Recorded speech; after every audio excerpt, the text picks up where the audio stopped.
अस्सलामुअलैकुम।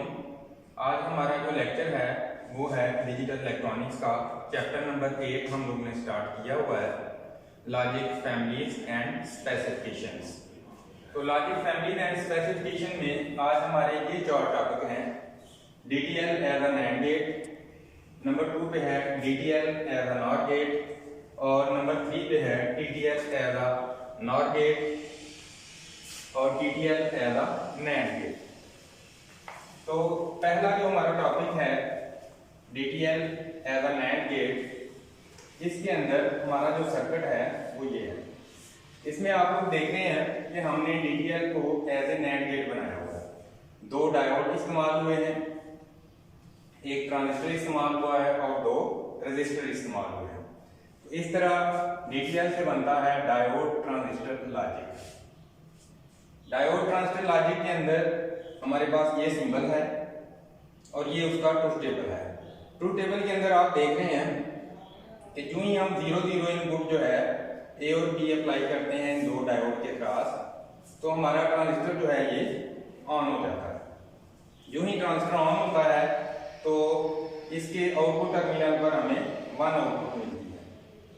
नेक्स्ट जब हमारा ये जो है ये 0 होता है और B 1 होता है तो D0 ऑन होता है और D1 ऑफ हो जाता है। D0 के ऑन होते ही Q1 ऑन हो जाता है, जिसकी वजह से आउटपुट पर हमें 1 मिल जाता है। तीसरी जो इनपुट है उसमें A को 1 रखा जाता है और B को 0 रखा जाता है। इस तरह A जो है ये रिवर्स बाइस हो जाता है और B फॉरवर्ड बाइस हो जाता है। इसके फॉरवर्ड बाइस होते ही ट्रांजिस्टर ऑन हो जाता है और आउटपुट पर हमें 1 लॉजिक मिल जाता है। चौथी आउटपुट जो है उसमें A को भी 1 रखा जाता है और B को भी 1 रखा जाता है।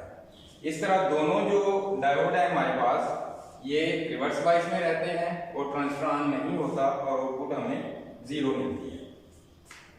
अगला हमारा टॉपिक है DTL as a NOR gate.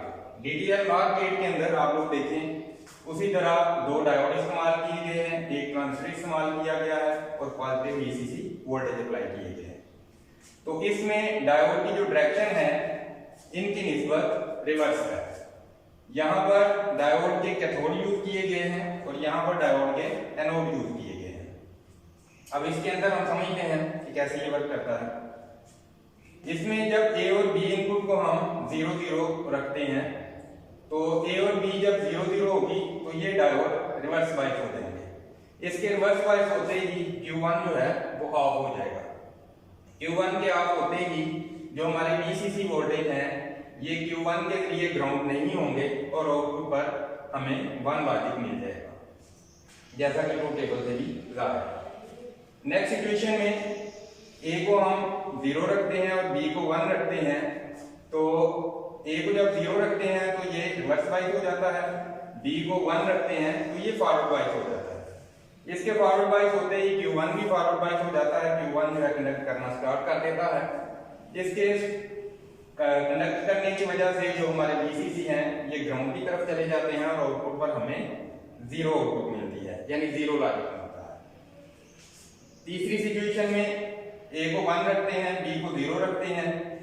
A को 1 रखते हैं तो ये फॉरवर्ड बाइस हो जाता है और B रिवर्स बाइस हो जाता है।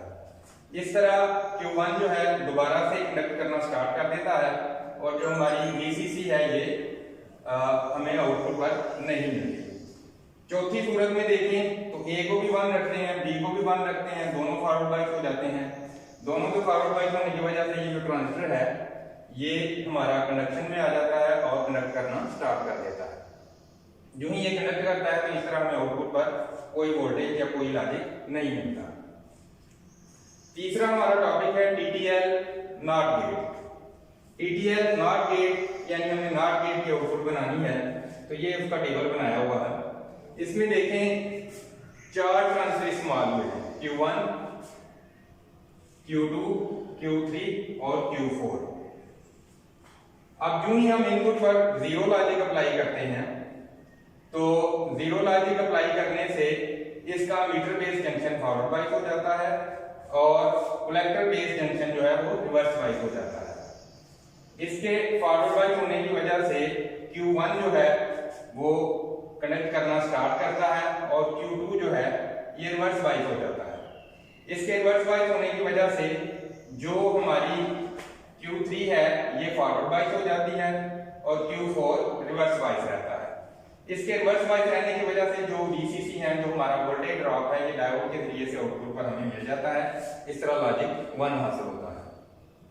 दूसरी सूरत में जब लॉजिक 1 अप्लाई करते हैं तो Q1 जो है ये हमारा रिवर्स बाइस हो जाता है, Q2 फॉरवर्ड बाइस हो जाता है, Q3 जो है ये फॉरवर्ड बाइस हो जाता है, Q4 जो है ये भी रिवर्स बाइस हो जाता है। इस तरह हमें आउटपुट पर 0 हासिल होता है। नेक्स्ट हमारा टॉपिक है TTL as a NAND gate, transistor logic as a NAND gate. इसमें ट्रांजिस्टर के इनपुट टर्मिनल पर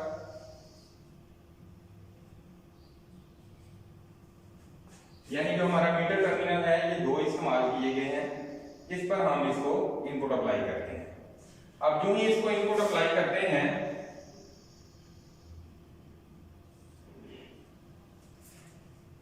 तो A और B जो है जो ही हमारा 0 0 होता है यानी 0 0 इनपुट होती है तो ये हिस्सा जो है बेस और मीटर फॉरवर्ड बाइस हो जाता है, बेस और कलेक्टर रिवर्स बाइस हो जाता है। बेस और कलेक्टर रिवर्स बाइस होने की वजह से जो हमारा Q2 है इसकी बेस पर कोई वोल्टेज ज़ाहिर नहीं होते तो ये ऑफ रहता है। इसके ऑफ रहने की वजह से हमें VCC से जो है लॉजिक 1 मिल जाता है, जैसा कि टेबल में भी दिखाया गया है।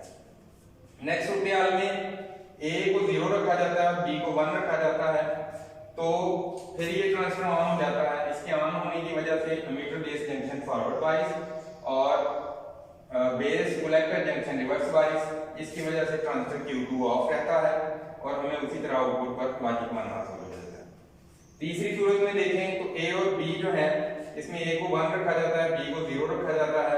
इस सूरत में भी Q1 ऑन हो जाता है, Q2 ऑफ रहता है और आउटपुट पर हमें VCC voltage as a logic 1 की शक्ल में मिल जाते हैं।